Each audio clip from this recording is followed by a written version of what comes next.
E eu queria começar essa pregação hoje, pedindo para que você abrisse a Bíblia na carta de Paulo aos Romanos, capítulo 5. Carta de Paulo aos Romanos 5, do 1 ao 8. Nós vamos ler capítulo 5, vamos ler do versículo 1 ao 8. O tema, título da mensagem de hoje é: não desperdice o seu sofrimento. Romanos, capítulo 5.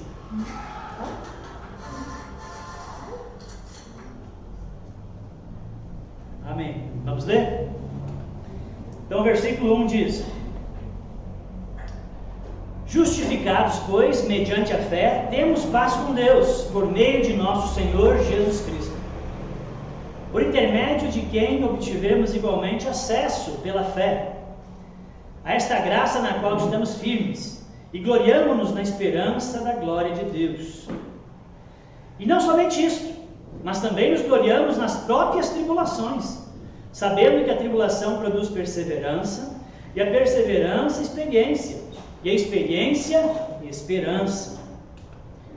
Ora, a esperança não confunde, porque o amor de Deus é derramado em nosso coração pelo Espírito Santo, que nos foi outorgado, porque Cristo, quando nós ainda éramos fracos, morreu a seu tempo pelos ímpios.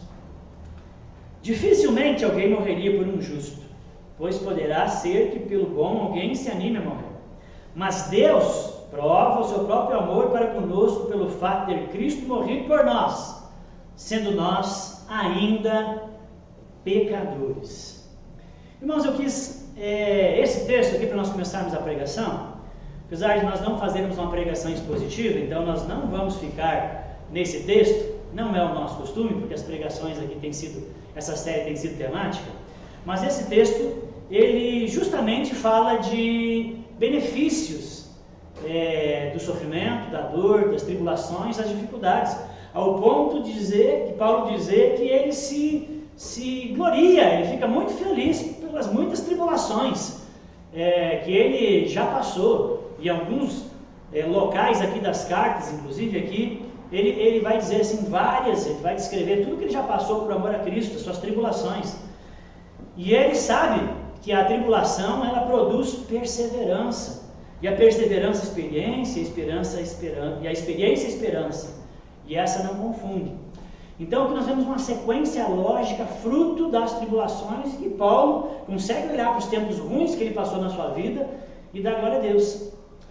Então, Paulo está dizendo aqui que ele não desperdiçou o sofrimento que ele passou. Paulo passou por um bocado de sofrimento. 3 vezes ele foi chicoteado, 49 chibatadas romanas, destruidoras, avassaladoras, 3 vezes, fora muitos outros problemas que Paulo teve.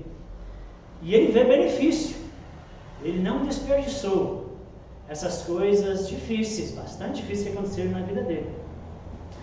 Bom, então, nós estamos numa série, como eu falei, temática chamada Entristecidos, mas sempre alegres.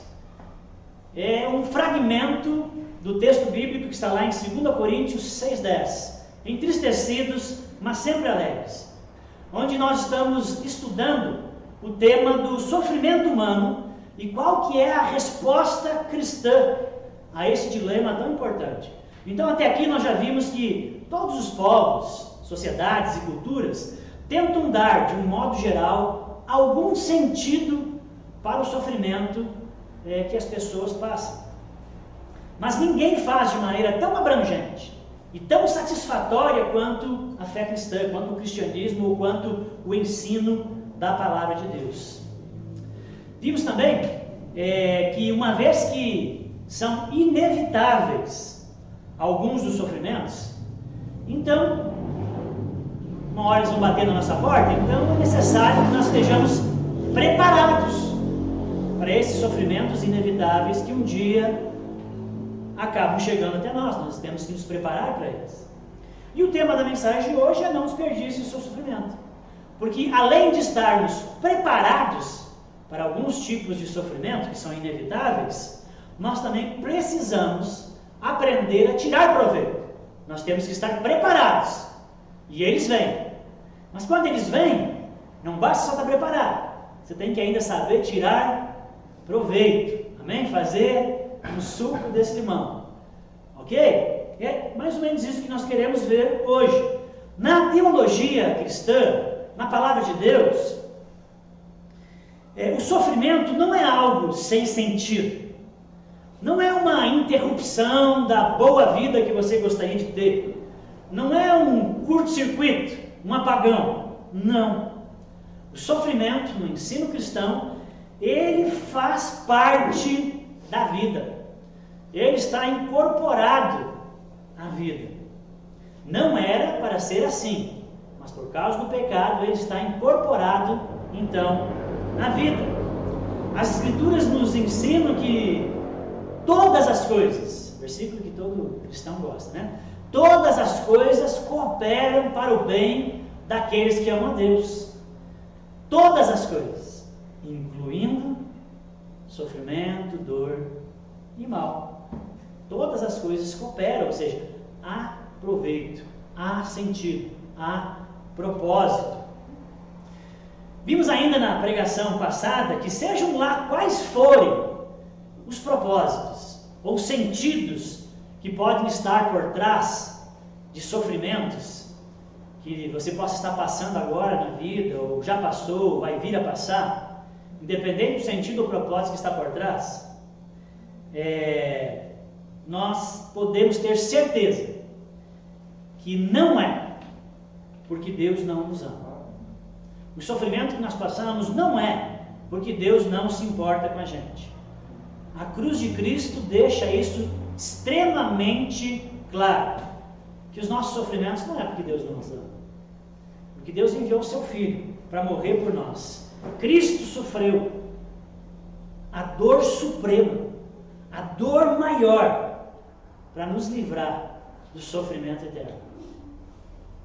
Cristo deu sua vida por nós e padeceu, diz a palavra de Deus. Então Cristo tornou-se semelhante a nós e acabou nos redimindo. Essa é a história bíblica. Nos redimiu, nos salvou por meio do sofrimento. E se você olhar a Bíblia e ver o discipulado e a santificação, você também que Deus usa esse meio. Cristo se tornou um de nós e nos salvou. E nós experimentamos a salvação. E Cristo, muitas vezes, também por esse meio.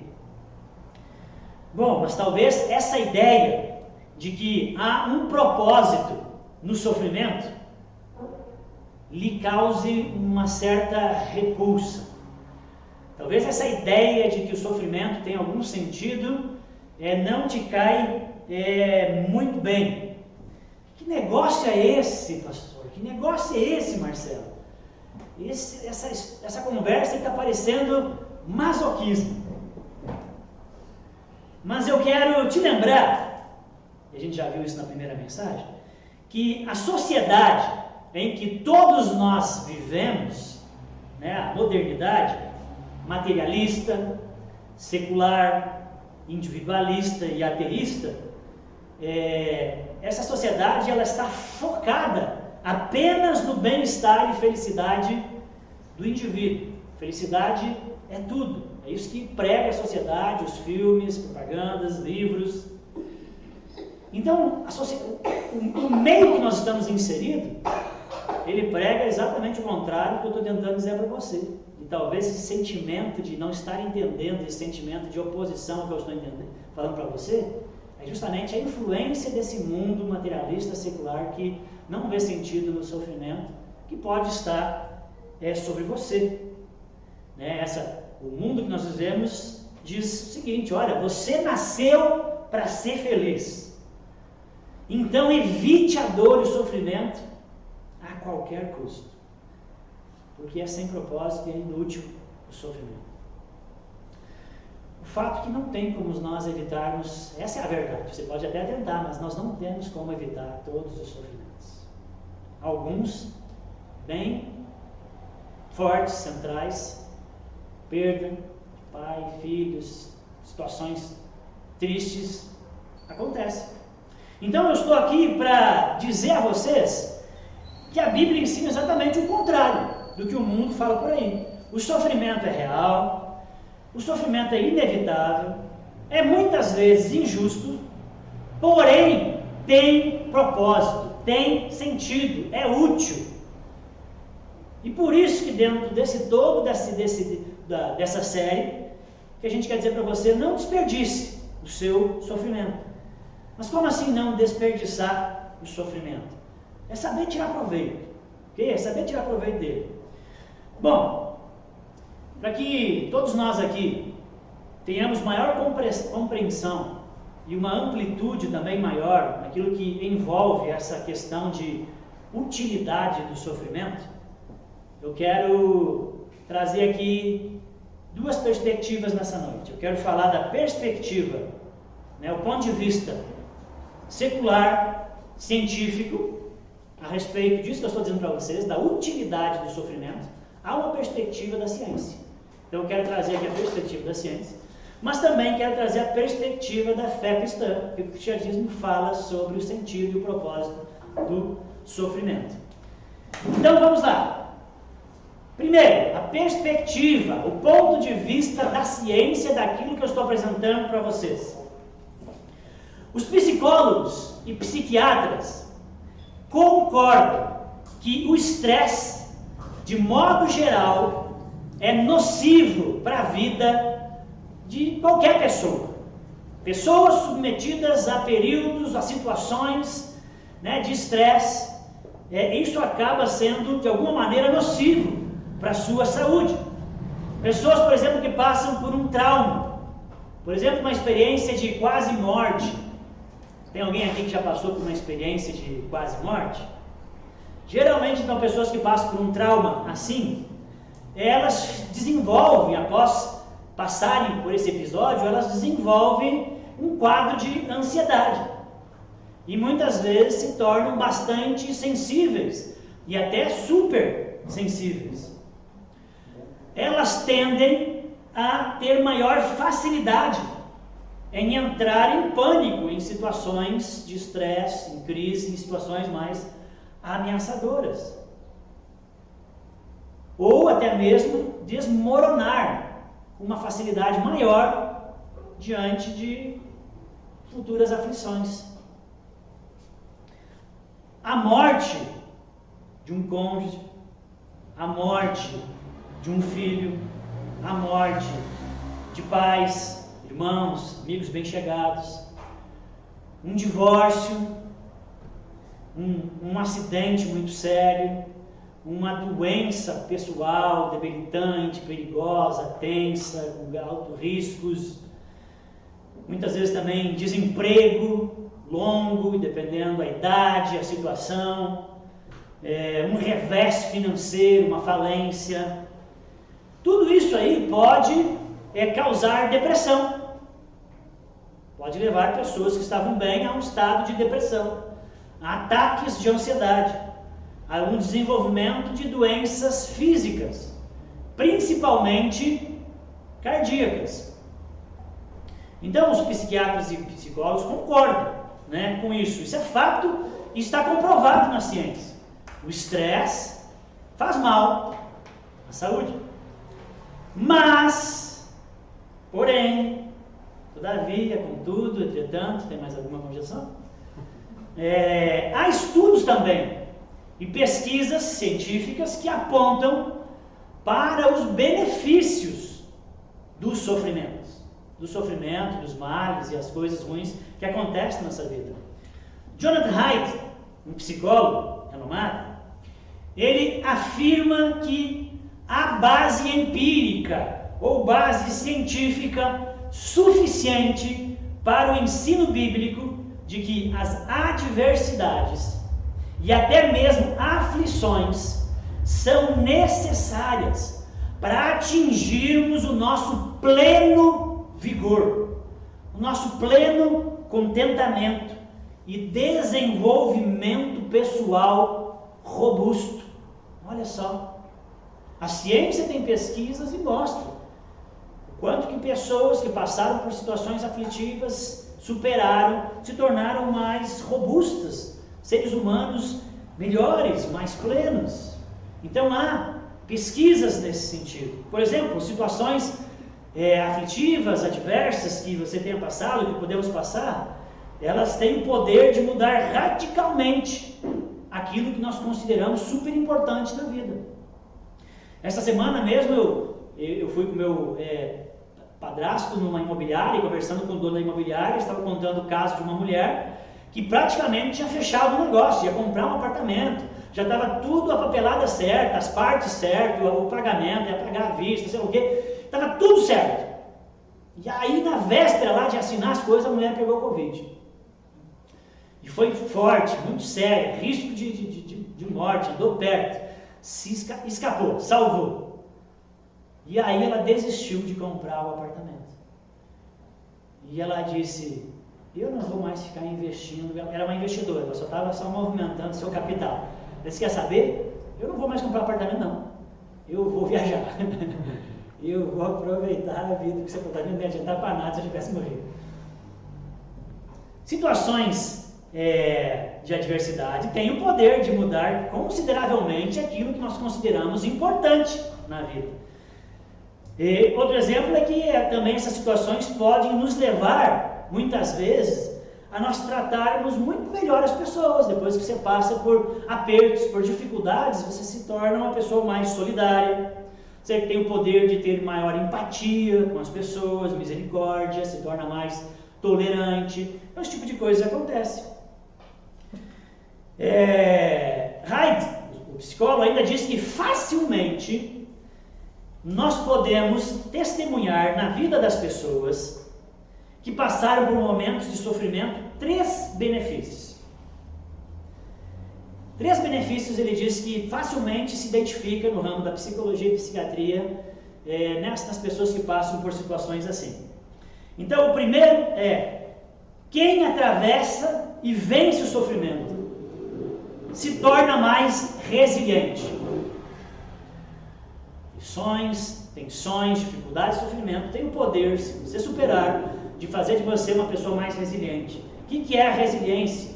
A resiliência é a capacidade que você tem de esticar. Em alguns momentos, se você fosse esticado pela crise, pela pressão, pela dificuldade, você ia desmoronar e arrebentar fácil. A resiliência é a capacidade de você ir além daquilo que você imaginava que você podia suportar. Mas a resiliência é a capacidade de esticar sem que você estrague, sem que você se corrompa, sem que você perca as propriedades. Você vai e depois consegue voltar e ser você mesmo, sem estragar com o sofrimento. Por quê? Porque você já passou pelo sofrimento no passado e venceu o sofrimento 1, 2, 3 vezes. Então você sabe que se você passar de novo por tempos difíceis, você vai conseguir, com paciência e perseverança, superar esse momento difícil. E você vai conseguir viver a crise de um momento difícil, que veio de novo sobre a sua vida, agora vai passar por ele com um índice baixo de ansiedade. E você vai ter mais qualidade de vida, então, no momento da sua crise. E é exatamente o texto que nós lemos no início dessa pregação, de Romanos 5.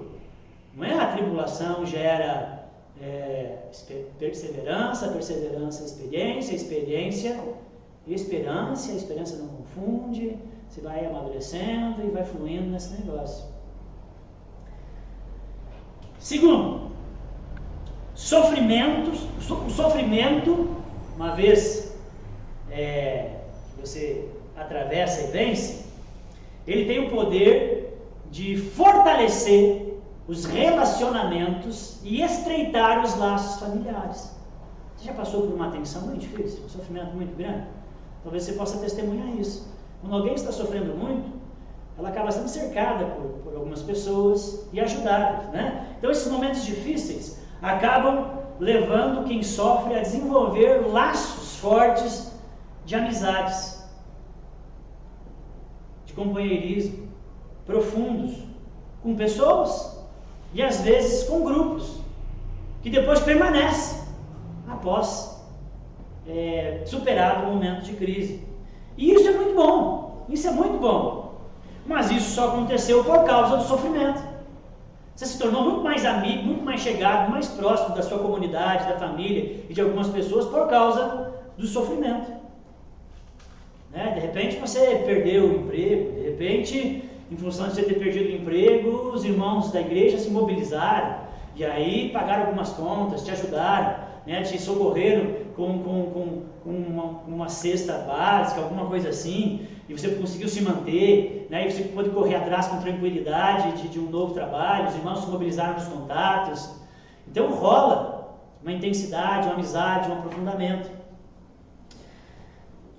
O sofrimento, superado e vencido também, terceiro benefício aí que o Wright vê nas pessoas que passaram por dificuldades, é que o sofrimento muda então as prioridades e filosofias de vida. Muito comum acontecer isso. Talvez esse seja o benefício mais significativo e transformador do sofrimento. Porque o sofrimento, ele pode reordenar os seus valores e as suas prioridades de vida. Um outro psicólogo chamado Robert Emmons, ele classificou os objetivos de vida das pessoas em 4 categorias.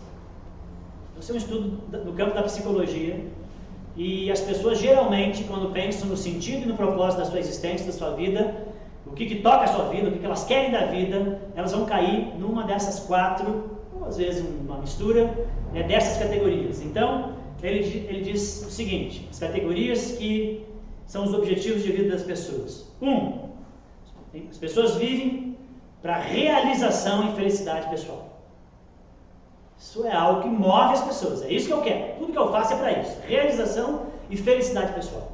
O segundo grupo é relacionamentos e intimidade. São pessoas que vivem para ter amigos, gostam de estar próximo. Relacionamento é uma coisa super importante, viaja junto, chama para casa. Então vive para essa relação, para as relações. O outro grupo tem como propósito da sua vida a religião. São pessoas que estão muito focadas, caem para dentro. A religião é algo super importante, a espiritualidade é algo muito central e forte que movimenta as suas vidas. Um outro grupo eles chamam de generatividade, ou seja, são pessoas que têm dentro delas uma grande vontade de contribuir com algo duradouro na sociedade, uma causa. Então elas vivem por essa causa, para benefício do mundo e da sociedade. E a respeito dessas categorias, dentro desse estudo, ele traz 2 fatos bem interessantes sobre elas. Tem várias pontuações, mas aqui me serve para a mensagem. Eu quero falar 2 pontuações dele sobre essas categorias. Primeiro, as pessoas que investem muita energia em realização e felicidade pessoal, que é o primeiro grupo, e infelizmente é o lema da nossa sociedade, e a maioria das pessoas seguem essa banda. Então as pessoas que investem muita energia nessa categoria são as mais vulneráveis diante das adversidades da vida. A pesquisa chegou a esse fato. Quanto mais você foca em você, mais vulnerável você fica para as adversidades da vida. O que a pesquisa também descobriu é que o sofrimento, ele aprimora os nossos esforços ou reorienta-nos para que a gente passe a buscar mais a Deus. Então você começa a migrar para outra categoria, ou dar mais valor à segunda categoria, coisa que não dava antes. O sofrimento te faz buscar mais a Deus, o espiritual, a religião. Aprofundar faz também você aprofundar os seus relacionamentos e promover o bem da sociedade. Então, o sofrimento tira os olhos de você e faz você ver que há outros que sofrem, você não é o único.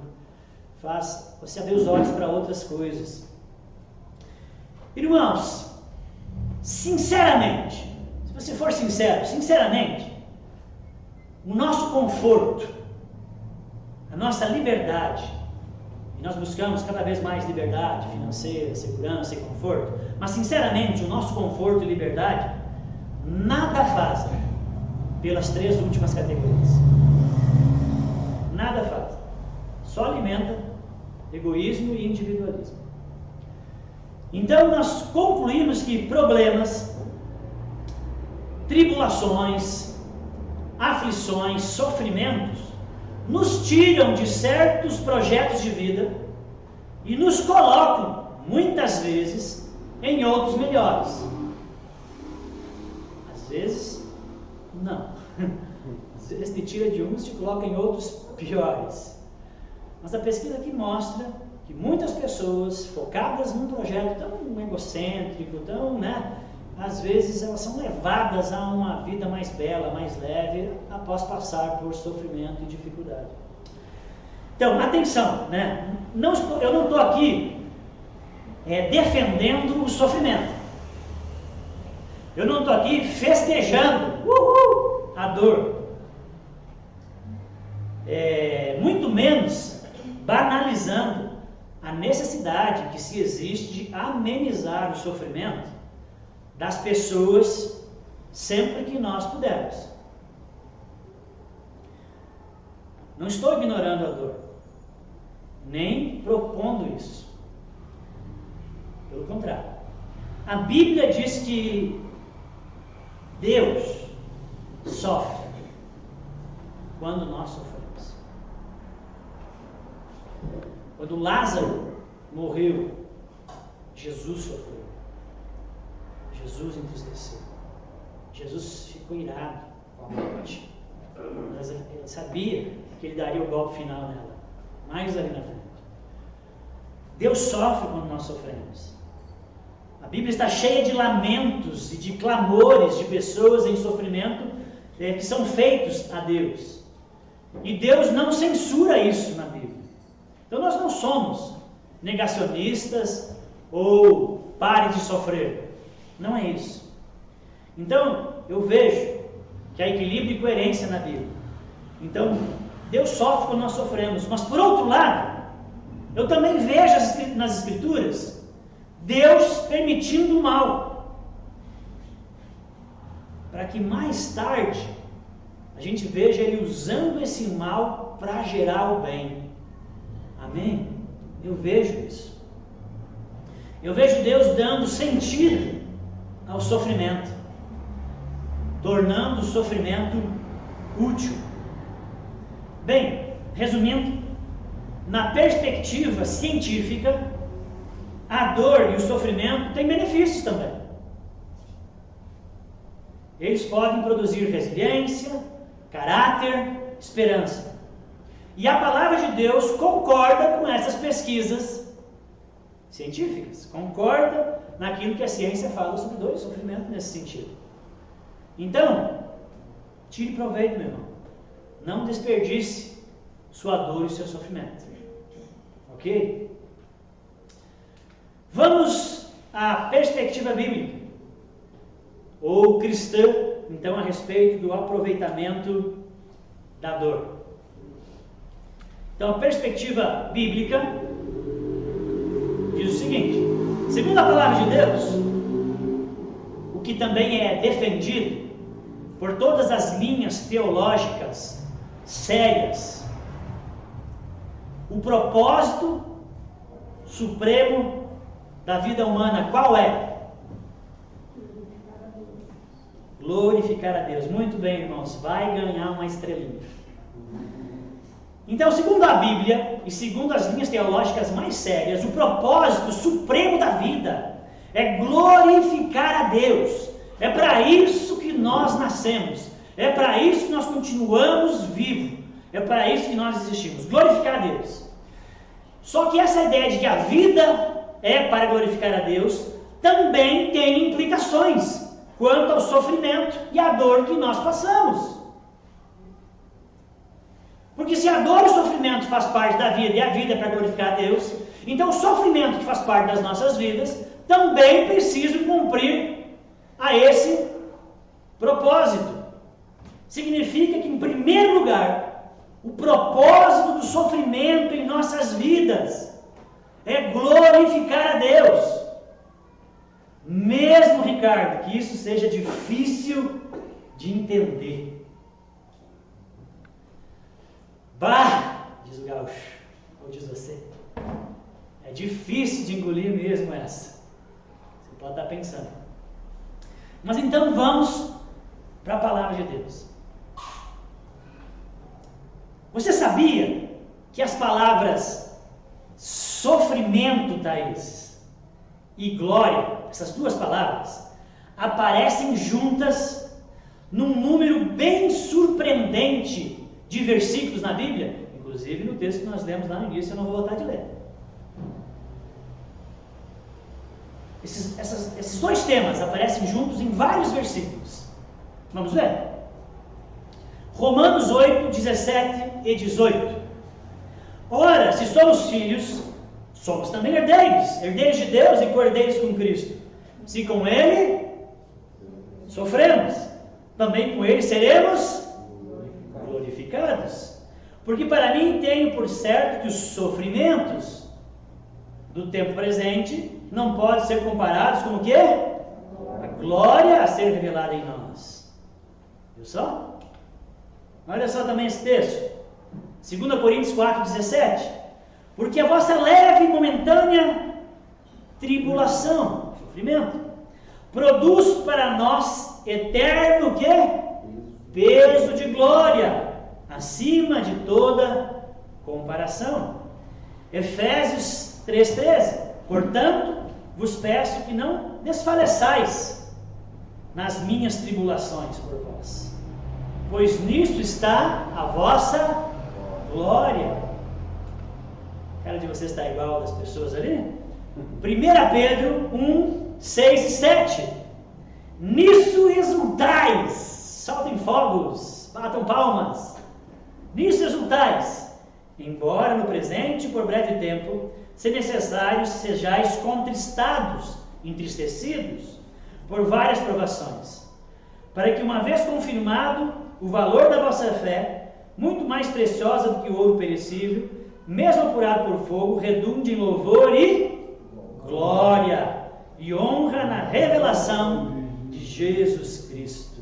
Último, 1 Pedro 4, 13. Pelo contrário, alegrai-vos na medida em que sois coparticipantes do quê? Dos sofrimentos de Cristo, para que também na revelação do quê? Da sua glória vos alegreis exultando. Irmãos, tem outros.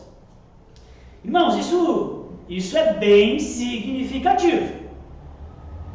Tem algo aí. Certamente Deus tem algo para nos ensinar com isso. Uma relação entre o sofrimento e a glória de Deus. Não tem como negar. Há alguma relação entre o que nós passamos e a glória de Deus, que é a causa, a razão da nossa existência, do nosso respirar, do nosso trabalhar, de nós lavar a louça, de nós ir pescar, de nós criarmos filhos, de nós termos filhos ou não termos filhos. Tudo é para a glória de Deus. E há uma relação entre o sofrimento e a glória de Deus. O fato é que devemos glorificar a Deus, gente, na boa e na ruim também. Toda a vida é para a glória de Deus. Temos que glorificar a Deus quando tudo vai bem, mas também glorificar a Deus quando tudo vai mal. Não é a canção? A canção, falei com a Bianca, Ele é Deus, né? Se Deus não sei o quê, né? Se a doença vier, Ele é Deus. Se eu for curado, Ele é Deus. Se eu não for curado, Ele é Deus. Se eu conseguir emprego, Ele é Deus. Se eu perder o emprego, Ele é Deus. Se fulano viver, é Deus. Se morrer, é Deus. Se a porta abrir, é Deus. Se a porta fechar, Ele continua sendo Deus. Então, olha só, os sofrimentos e as dores, se bem entendidos ou abordados de forma correta, eles glorificam a Deus, eles não são inúteis, sem sentido. Eles cooperam para o bem daqueles que amam a Deus. se bem entendidos. Amém? Então, se você se de alguma maneira você foi influenciado, se de alguma maneira você absorveu, ou se você até é adepto de uma teologia chamada Teologia da Prosperidade, que tem muito aí nas igrejas afora, evangélicas, principalmente neopentecostais, que defende que nenhum mal pode ter lugar na vida do crente, que somos cabeça a todo custo e não somos cauda, que a vida do crente é bênção o tempo todo, e que Deus está aí para te fazer feliz, saudável, próspero. Basta você orar com força ou determinar. Então talvez você fique ofendido, talvez você fique confuso ao ouvir que tragédias, males e sofrimentos podem glorificar a Deus. Olha, não vi nenhum glória a Deus. Aleluia. Claro que dizer isso como um clichê, sem mais nem menos, para alguém que está sofrendo, irmão, é crueldade. Você é um sem noção. E o nosso Deus não é sem noção. Quando Deus quer ser glorificado através dos sofrimentos, dores e aflições que nós passamos na vida, não é que Deus, na sua fragilidade, amanheceu ruim e agora está atrás de elogios do seu povo para levar, para ficar com a autoimagem melhor. Deus não está atrás de elogios, atrás de exaltação, enquanto nós sofremos. Ele nos ensina e nos diz que Ele é digno de ser glorificado no meio da tribulação e da angústia e do sofrimento do crente, não porque Ele quer elogios, mas porque, muito mais do que ser a coisa correta a ser feita, Ele sabe que é aquilo que nós precisamos fazer nesses momentos difíceis da nossa vida. Glorificar a Deus no sofrimento é a sua proteção, é a sua cura, é o seu amparo. Então Ele não nos instrui a agirmos assim e vermos o sofrimento desse jeito só porque é correto, mas é porque nós, eu e você, precisamos desse ensino. Olha só o que nos diz Salmos 33, 1. Tem outro salmo bem parecido com esse. Diz: exultai, ó justos, no Senhor. Aos retos fica bem louvá-lo. Amém? Amém. Irmãos, glorificar a Deus fica bem. Amém? Amém. Fica bem até no sofrimento. Fica bem até quando parece que a situação está enlouquecedora.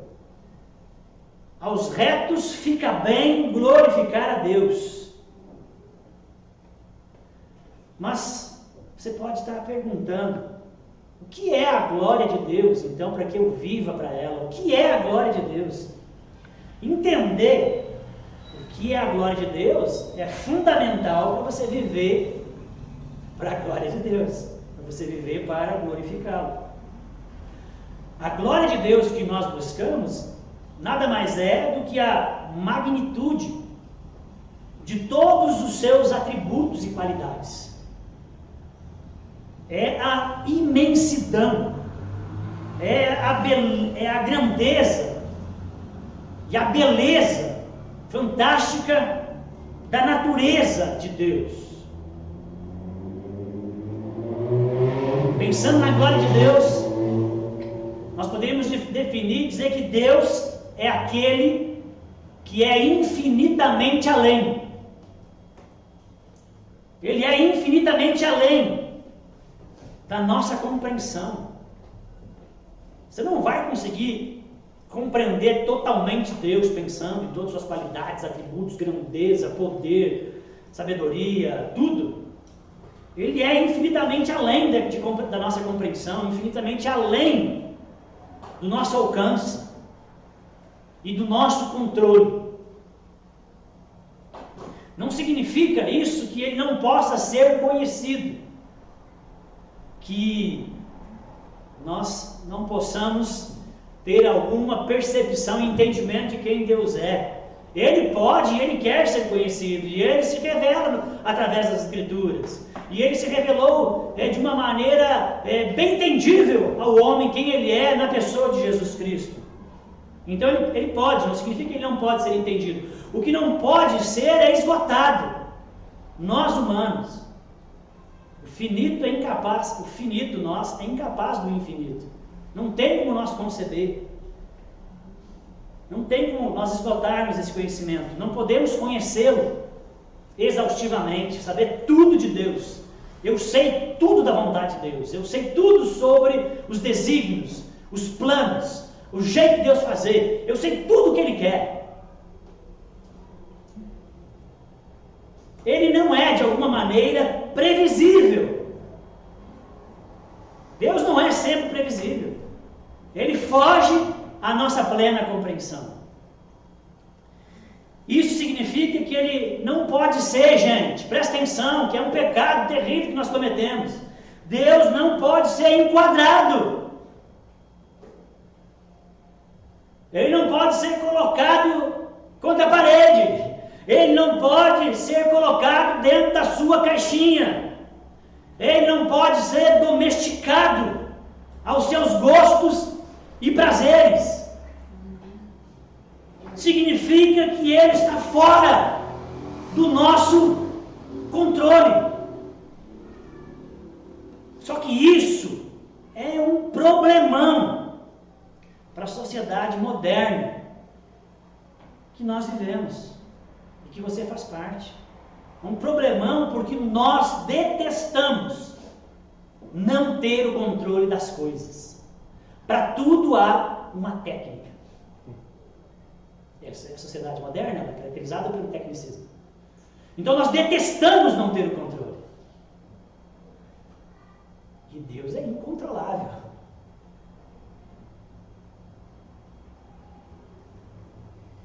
Isso é um problemão. E por isso, muitas vezes, diante de situações, sofrimentos, dificuldades que a gente passa, a gente acaba dizendo: mas eu não creio que Deus é capaz de permitir uma coisa dessas. Eu não vejo Deus agindo assim, ou assado. Irmão, seja você enquadrado e não Deus, se coloque no teu lugar. Como assim eu não vejo Deus? Né? Me diz como? O que você quer dizer com isso?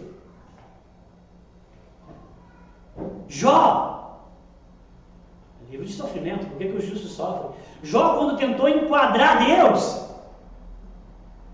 Deus deu uma chegadinha nele. E ele diz para Jó, capítulo 38, Deus começa a falar com Jó e com os amigos de Jó. Onde tu estava, Jó? Está me enquadrando, Jó? Tu acha que sabe tudo a respeito de mim? Você acha que você sabe que está sendo injusto o sofrimento na sua vida, que não tem propósito? Onde é que você estava, Jó? Jó 38,4. Onde tu estavas quando eu lançava os fundamentos da terra? Tu estava lá para me dar palpite, ideia, sugestão? Para me corrigir? Glorificar a Deus no sofrimento, irmãos, é saber que Deus é Deus e continua sendo Deus, independente do que vier, haja o que houver. Ele é Deus, continua sendo Deus. Amém? Ele é o além, infinitamente além. Ele pode sim todas as coisas. Seus planos são muito maiores do que os nossos. Seus pensamentos são maiores do que os nossos. se tentar enquadrar Deus, e isso é uma grande tentação quando nós passamos por aflição, dor e sofrimento, você não está glorificando a Deus como tenta enquadrar Deus. Só o glorificamos no sofrimento quando tratamos Deus de fato como Ele é. Eu vou contar aqui uma história para os irmãos. Não sei se os irmãos estão aí, já fazem parte do Facebook. É um Facebook interno, a página externa da igreja, curta lá, acompanhe. Nós também temos internos, se você não faz parte e quiser fazer. O pessoal não fica postando um monte de coisinha, tá? Só a gente que posta, uma ou outra, então é bem tranquilo. Se você quiser fazer parte, eu botei lá, e nas pesquisas para fazer essa mensagem, eu acabei chegando aqui na missionária Elizabeth Elliot. Não sei se você já ouviu falar e sabe alguma coisa sobre essa missionária. É uma das heróis modernas aí do campo missionário da fé. E aí tem um filme chamado Terra Selvagem, que está no YouTube. Então eu botei lá. Se você procurar no YouTube, ou se você procurar lá na página da igreja, está lá, clica e assiste. Muito legal, uma história missionária muito bacana, que ensina isso que eu estou falando para você. Muito legal. E também tem um livro chamado Através dos Portais do Esplendor, mas é bem possível que esteja esgotado. Essa missionária bem nova, junto com seu esposo, foi para o campo missionário. Eles queriam evangelizar tribos indígenas na Amazônia do Equador. Equatorial. Do país Equador mesmo. Então eles foram para lá bem novos. Isso aconteceu em 1952.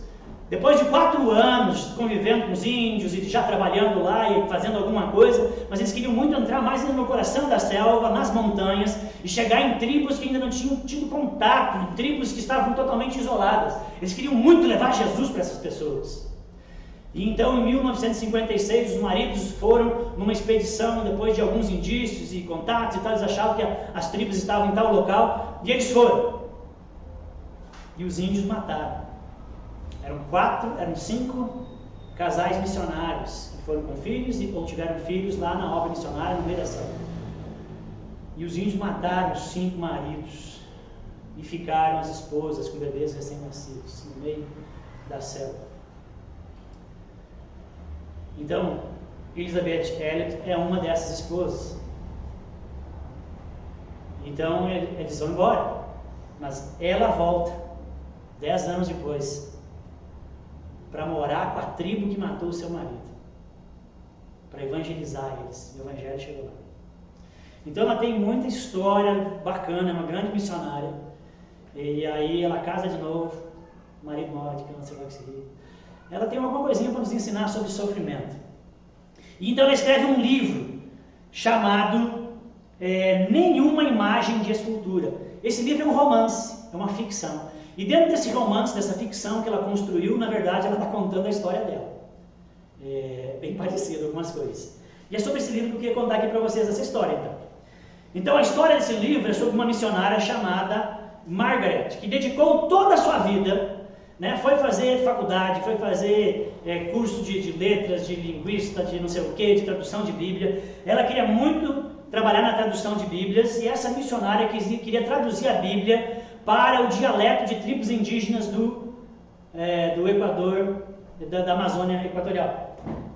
E então essa missionária foi para lá, foi morar lá também, num determinado local, para alcançar uma certa tribo. Depois de um tempo, ela tinha que primeiro aprender o espanhol, então começa muita luta a aprender o espanhol, e aí ela tinha que agora aprender o dialeto da tribo, estava muito difícil, ela estava a ponto de desistir, estava complicado, trabalho árduo, anos, e a coisa não ia para frente. Então ela conhece um homem chamado Pedro. Esse homem ajuda muito ela a fluir no espanhol, porque ela precisava disso também, e esse homem dominava o dialeto da tribo que ela queria traduzir a Bíblia. Então ela começa a se reunir com esse homem, e agora o negócio está fluindo, gente, o negócio está acontecendo. Aquilo que ela achou que não ia dar certo, ela já estava triste, e agora estava fluindo, ela estava conseguindo. Essa tribo não tinha alfabeto, era só oral, e ela que estava transformando a linguagem oral em linguagem escrita, e ela ia levar a Bíblia e deixar como algo histórico para a cultura e a alfabetização da própria tribo a partir da Bíblia. E ela já tinha desenvolvido um alfabeto, as coisas estavam acontecendo, ela estava muito feliz. e ela estava pensando de promessas que estavam acontecendo, de palavras que Deus deu e agora ela estava vendo acontecer, e ela já vislumbrava milhares de pessoas e de índios sendo alcançadas em todas aquelas montanhas, aquela região, com o Evangelho, para a glória de Deus. Então um dia ela está indo para a casa de Pedro para fazer o trabalho. Quando ela chega na casa de Pedro, ela vê que Pedro está com uma ferida infeccionada bem feia na perna.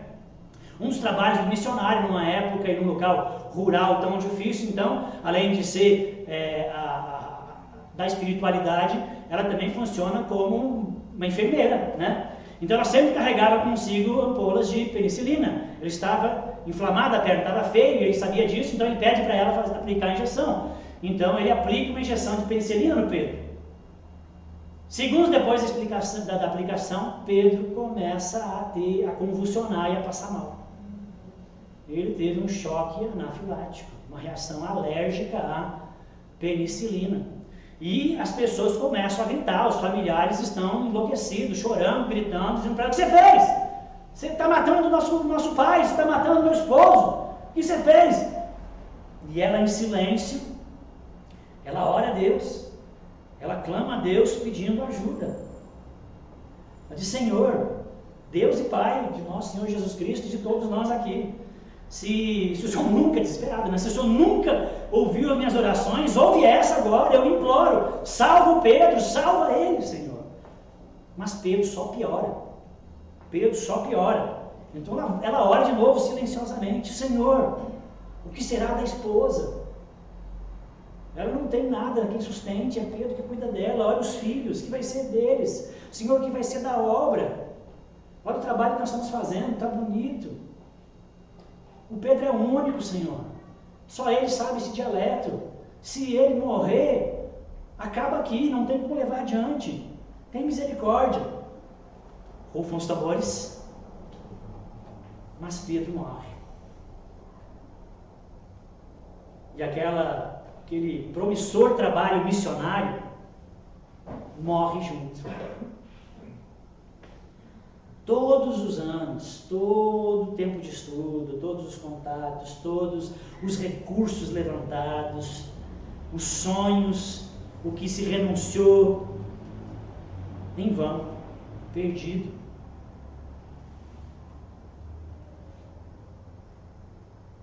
O que essa situação, como que você pode glorificar Deus numa situação assim? Já pensou? Se coloca no lugar da Margaret. São anos para acontecer o que estava acontecendo. As coisas desse tipo de trabalho é lento. E como tudo parecia que agora o céu ia descer, tudo acaba. Como glorificar Deus em tal situação de angústia, de sofrimento, de perda, de falência? A moral do livro, irmãos, e no final da história da Margaret, é que ela diz que toda essa situação de angústia, de sofrimento e de revés, no final serviu para ela como uma experiência de libertação. Ela teve uma experiência maravilhosa de libertação por meio do sofrimento. Ela diz, isso aqui é o enredo do livro, ela diz que a vida toda, essa missionária do livro, ela tratava Deus como se Deus fosse um ídolo. Ele era um Deus domesticado para ela, que sempre agia conforme o que ela queria e conforme o que ela planejava. Era um Deus parceiro, estamos juntos. Sempre apoiava os planos e projetos. Funcionava mais ou menos assim, né? Mais ou menos assim também com a gente. Nós definimos o que a gente acha melhor para a nossa vida, fazemos planos, e então convidamos Deus para participar daquilo que nós definimos e dos planos que nós fizemos. Mas um Deus assim é um ídolo. Um Deus assim é um Deus criado, domesticado, enquadrado. É alguém com quem nos relacionamos, tratamos até muito bem, desde que nos convém. Desde que Ele faça a nossa vontade e não nos contrarie. Se Ele agir de um modo diferente, que nos desaponte, então nós o despedimos. Se você não tem coragem de o despedir, tu vai pelo menos hostilizá-lo, né? Vai dar de ombros, deixar ele na periferia. A experiência terrível da Margaret a havia libertado. Ela diz que pela primeira vez, depois de toda essa perda e sofrimento, pela primeira vez na sua vida de fé, ela estava livre para adorar o verdadeiro e único Deus. Esse livro, nenhuma imagem de escultura, acho que não foi traduzido para o português. Esse livro, esse romance, que tem um pano de fundo de toda a história daquilo que a Elizabeth acreditava, esse livro, ele ofendeu muitas pessoas. Elizabeth Elliot era muito famosa, ela palestrava, era uma missionária renomada, de calibre, sofreu bastante, mas era uma voz, e as pessoas ouviam. Mas esse livro ofendeu muitas pessoas, ofendeu a religião tradicional. Porém, irmãos, essa história ensina-nos que para glorificar a Deus no sofrimento e confiar nele, mesmo quando nós não entendemos os propósitos do sofrimento em nossa vida, é preciso tratá-lo como Deus e não como um igual a nós, e não como um ídolo. Você pode enquadrar o seu filho, eu enquadro meus filhos, volta e meia. Eles já estão soltando as manguinhas e tentam me enquadrar às vezes também. Você pode enquadrar o seu colega, seu amigo de futebol, a pessoa que você viu na rua. Mateus, você não enquadra não, meu amigo, você coloca no seu lugar. Amém? Amém. E nós só podemos glorificar a Deus no sofrimento quando nós tratamos Deus como Deus, entendendo que a sua glória, a sua grandeza, a sua magnitude, entendendo que Ele é soberano, que Ele é grande, que Ele é poderoso, que Ele é capaz, que Ele domina todas as coisas, que nada foge do seu controle.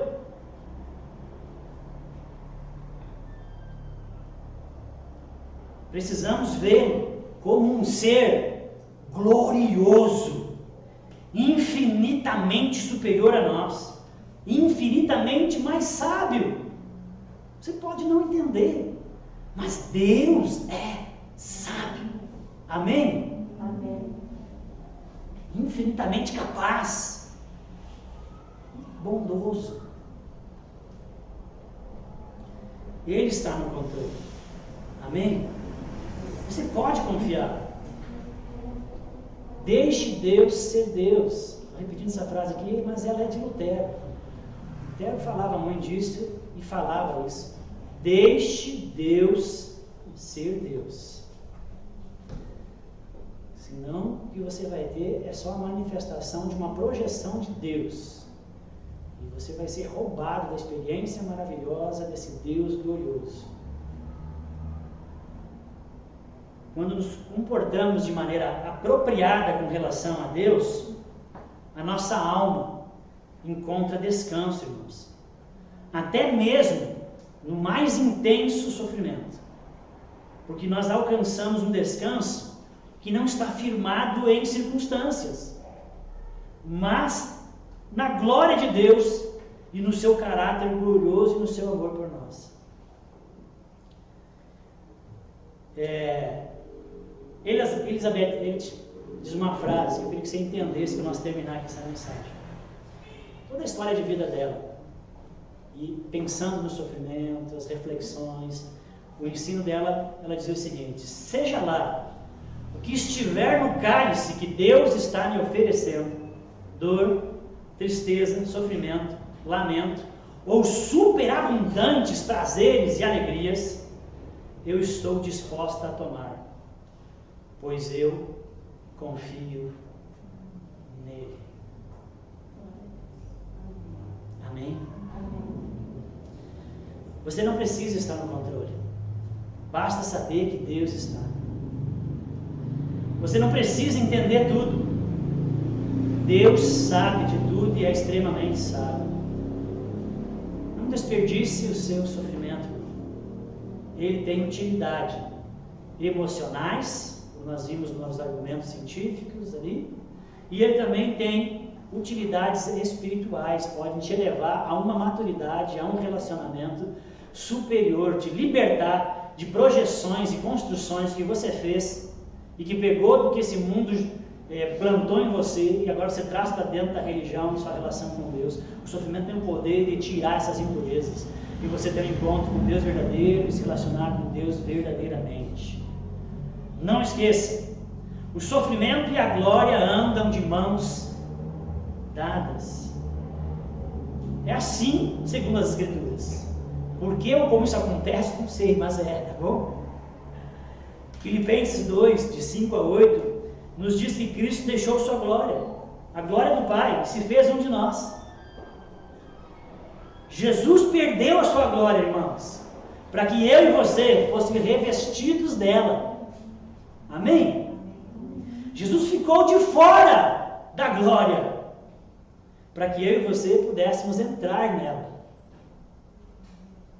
Jesus tomou sobre si o sofrimento, o único sofrimento que poderia nos destruir, para que os demais sofrimentos que nos sobrevier nos façam melhorar e crescer.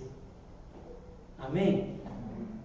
Ele nunca te abandonou, Ele nunca vai te abandonar. Confie nele e no seu amor. Amém? Queria convidar você a baixar sua cabeça e orar. Queria que você pensasse nisso que você ouviu.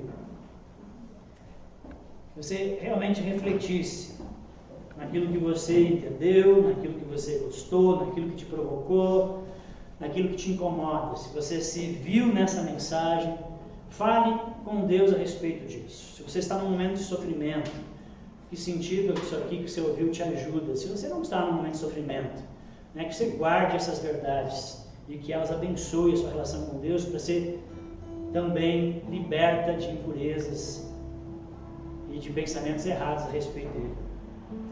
Pai querido, que está a igreja do Senhor reunida para glorificar o teu nome, reunida porque te ama, porque Cristo fez uma obra perfeita na cruz, nos salvou e somos igreja, o corpo do Senhor, reunidos para a glória de Deus. Senhor, ouvimos tua palavra, Deus, e os meus irmãos aqui têm, Deus, de A a Z, milhares de necessidades. Cada um, Senhor, tem uma maneira, Deus, de conceber as verdades que ouviram hoje aqui. Eu peço a Ti que abençoe os meus irmãos. Abençoe aqueles que estão em sofrimento, em dor. Deus, por alguma angústia, uma perda, Deus, um revés, uma situação, Deus, que não está resolvida, uma coisa que está acontecendo agora e que é um fardo, é uma dor. Deus, ajuda os meus irmãos que estão em sofrimento. Ajuda, Deus, eles realmente desenvolverem os benefícios, Deus, da dor e do sofrimento que acontece. Desenvolve caráter. Deus, abençoe, aprimora e dá resiliência.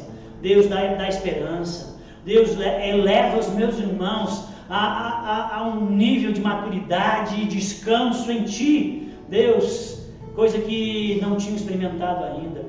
Socorre, Deus, os meus irmãos e abençoa. Fortalece toda a igreja, mesmo aqueles que agora não estão passando por tribulação. Fortalece a vida e a fé e ajuda os irmãos para que eles possam, Deus, glorificar a Ti quando o dia mal chegar, ou serem bênçãos de Deus para transmitir essas verdades e ajudar aqueles que sofrem. Pai, em nome de Jesus.